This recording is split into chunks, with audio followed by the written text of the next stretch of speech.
Hello everybody and welcome back to the Jurassic World Evolution 3 video. Now today we're actually going to be discussing what this supposed Chaos Theory DLC could look like. With the possibility of our next DLC probably going to be announced soon and it being present in March, I do think that it is very likely that it's going to be the Chaos Theory DLC. So I want to get this video out before that happens. Now, first, obviously, the most important thing is the species. Now, the species that are going to be included in this DLC, in my opinion, are going to be the Monolophosaurus, the Spinax, and the Pachyrhinosaurus. Now, the Monolophosaurus and Pachyrhinosaurus are two returning Jurassic World Evolution 2 DLC species. We have not gotten word of those DLCs and how they're going to be brought back. However, I do think if they just had the Spinax and its DLC, it would be pretty lackluster. I do understand that skins and variants and among other things are also important for DLCs, but honestly, people buy them for new species and just whole new family units, which I believe is the most important thing. Now, the Dinosaurs was brought back for free during the Wetlands DLC pack, but who knows if they will actually do this for the Monolophosaurus and the Pachyrhinosaurus. However, if they really need a fourth species, or if they decide to bring back the Monolophosaurus and Pachyrhinosaurus for free, they could honestly throw in the Smilodon if they want a brand new species and just to stick brand new species. Now, although the Smilodon wasn't in Chaos Theory, it was present in Jurassic World Camp Cretaceous, and it was the only species at the time that was canon that was missing from Jurassic World Evolution 2. Now, moving on with the assumption that Monolophosaurus and Pachyrhinosaurus are being added in, we're going to be getting three variants. That's going to be the Majungasaurus, the Suchomimus, and possibly the Pachyrhinosaurus. Now, the first two, the Majungasaurus and Suchomimus, have pretty big differences when compared to the Jurassic World Evolution 3 model, so I do think that these two warrant a whole new variant. And now the Pachyrhinosaurus is kind of half and half. Honestly, wouldn't be that surprised if it was just a skin, which I'm honestly fine with. However, I do believe that the first two deserve a variant. However, Frontier is pretty inconsistent with whether or not a skin should be a variant or not. Now, moving on to the next thing, we're actually going to be discussing the skins, which I think is going to make up the bulk of this DLC. Now, there's a lot of skins present in Chaos Theory, and I honestly think this is going to rack up the price a lot. Now, obviously, the first thing I'm going to talk about is the Gallimimus for Gibba. I think Gibba is a really cool Gallimimus design, and I think her patterns are absolutely amazing, and I think it deserves to be a skin. And honestly, as one of the main focal points of Jurassic World Chaos Theory Season 2, I think she absolutely deserves a skin. Now, the previously mentioned Pachyrhinosaurus variant could obviously be a skin too, which would honestly rack this up to 16 skins. However, if you don't really count that, that's fine. But I do think that in some way, shape, or form, the Jurassic World Chaos Theory Pachyrhinosaurus is going to be included. Now, the next thing we're actually going to focus on is the Monolophosaurus. Now, I believe that the Monolophosaurus will have two different skins.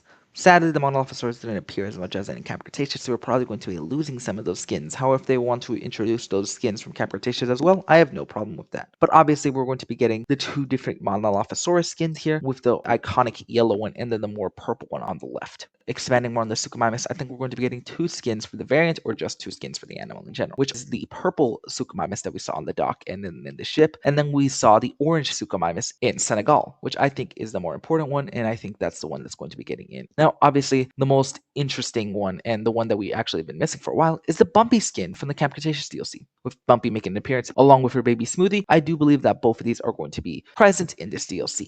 Now, the next animal we have has a lot of different skins, and that's the Atrociraptors. Jurassic World Chaos Theory Season 4 introduced a lot of different Atrociraptor skins, and I will be sure to introduce them all on the screen. It's just, they have very interesting designs, and sometimes we can't even tell if they're the same skin we've already seen previously or not. The next thing I think we talk about is the Baryonyx. The leucistic Baryonyx, or Lucy, obviously needs to be a skin. I have heard people saying that possibly she could just be some sort of genetic mutation. You can make it so leucism is something that other animals could also have as a trait and some sort of genetic modification in Jurassic World Evolution 3, which I do think would be pretty cool, but then this means that all other species would have to have that, all white models, which honestly I think would be a lot of work, and chances are they're probably just going to make this a skin for the Baryonyx.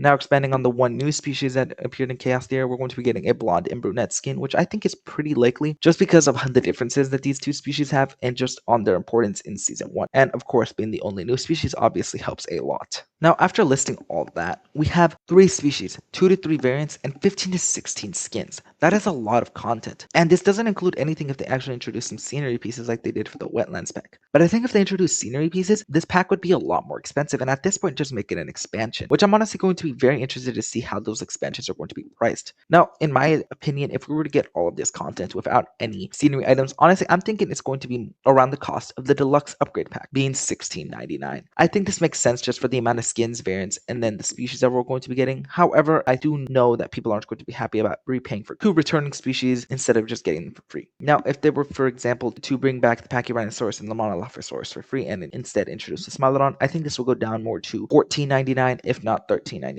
However, if they include 3 species, 2 to 3 variants, 15 to 16 cents, and then a bunch of scenery items, I think this thing could go for like $18.99, if not $20. Which at that point just make it an expansion, because the expansions of Jurassic World Evolution 2 costed around $20. So if that's the case, this is going to be a very interesting pack to see how it is priced, what content it has, and whether or not it will be reselling previously sold species. But that's everything for me. What do you guys think would happen for the Chaos Theory pack? What skins do you think are going to be added? What variants do you think are going to be added? Do you think they're going to be adding in returning species as paid, or are they going to be adding them in for free? Do you think maybe Smilodon could be another species they could introduce there just to fill up some space? Please let me know your thoughts down below in the comments. And if you enjoyed the video, please like the video and subscribe to the channel. But that is everything for me, and I will see you guys later.